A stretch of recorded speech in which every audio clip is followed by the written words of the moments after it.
Thank you, Mr. Chairman. I do want to give an update literally just a few minutes ago.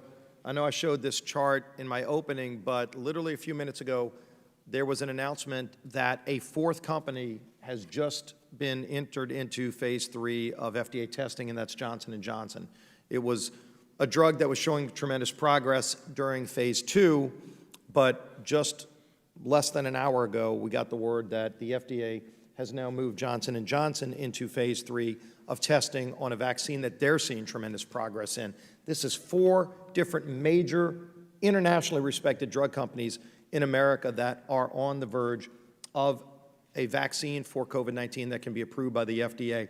Again, I applaud President Trump for his leadership at putting this plan in place through Operation Warp Speed to remove red tape so the scientists could actually focus on saving lives, and this is what it's yielding. Let's continue to embrace that revolutionary pace of scientific research. Chairman Powell, I want to ask you about where we are in the economy. Clearly, as I talked before, we saw historic job creation, job growth, personal income levels increasing for people in every demographic group at every income level prior to COVID. Now we're working through this pandemic. As the whole world is dealing with it, we're trying to get through this as well. But between April and August, how many percentage points have we seen unemployment fall in America as we've started to reopen our economy? You know, I think the official number is something like from 14 and change to 8.4% today. But you said it in your remarks. 2 things are true. One, we've really made substantial progress, and that's great to see, and faster than we expected, frankly, but there's plenty left to do. Clearly, and when you compare, let's say, to the 2008 Great Recession, I've seen numbers that it took over 10 years for our economy to recover from that. Is that about what you've seen? Yes, of course, that was different. This was a situation where we shut the economy down, so we had outsized loss of employment and loss of economic activity. So you would expect that the first new quarter would be good. As I say, this has been a good start to a recovery. Right, and of course the economy was shut down in part to make sure our hospitals weren't overrun, but also to slow the death rate. As we learned about this virus after China lied to the world, which we still ought to have a hearing on before this committee. Of all things we should be having a hearing on. It's China's role in creating this, but because of the president's action, if you look throughout the world, this is a global pandemic. It's affecting every country. We mourn every loss of life. Here in America, we've crossed the 200,000 death number. We mourn all of those deaths. You look around the world, many countries actually are experiencing a higher death rate than the United States. And so that's where we need to keep doing the things we're doing to bring that number down as we are. You see these other countries that are above us. They will benefit, by the way, from the work we're doing to develop a vaccine.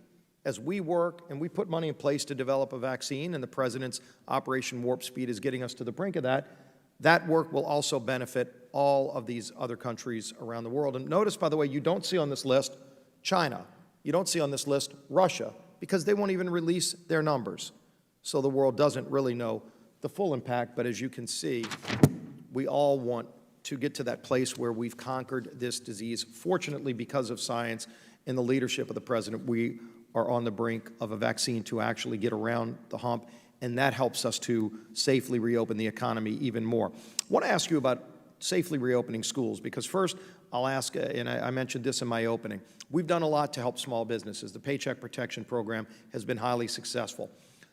If we were, for example, able to go a second round for those businesses that are still struggling, let's say 25% or more loss compared to where they were before, where they could actually go for a second round of Paycheck Protection Program relief, would that be helpful to the economy, in your view? Yes, I would say it this way. The returns to making people feel safe enough to engage in ever more activities from an economic standpoint, those returns will be very high.